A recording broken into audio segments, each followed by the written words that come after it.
అమ్మా నాన్నకు భక్తితో మొక్కి ఆనందంతో ఎలుకను ఎక్కి ఇంట బయట పూజలు పొందగా ఈశ్వర పుత్రుడు వచ్చిండు.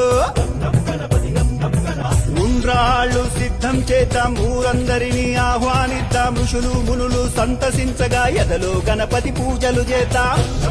వేణుగు తలతో వచ్చిండు, ఐశ్వర్యం మనకిచ్చిండు, ఒంటి కాలితో నాట్యం చేస్తూ ఓహో గణేశ రారాయనగా ఔరాయంటూ చూడంగా అంబ పార్వతితో వచ్చిండు, అహంకారమణి చేసిండు.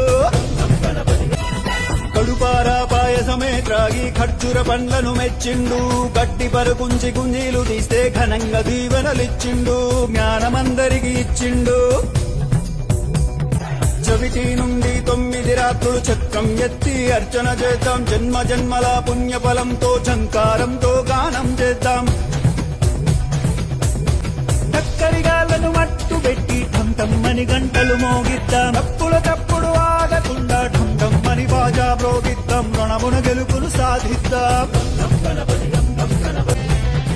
తమ్ములు చెల్లెలు సంబరమ్ముతో థకిటమని నాట్యం చేస్తే దండాల దండలు వేద్దాం, ధర్మాన్నే కాపాడుకుందాం.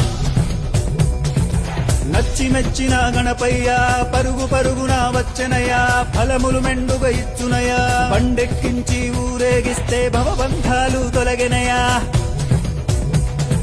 మనసారా గణపతిని వేడంగా యమ బాధలు బాపెను చూడంగా, రమ్మంటూ గొంతెత్తి పాడరా లంబోదరలకు వికరా. వరుసగా భజనలు చేసి శరణంటూ గణపతి చేరి, సకల లోకాలాధిపతిని షణ్ముఖనాథుని సోదరుని హరుడి పుత్రుడు గణపతి గొప్పను క్షమించమంటూ మొక్కుతాం, రై రై మలిసాగనంపుదా.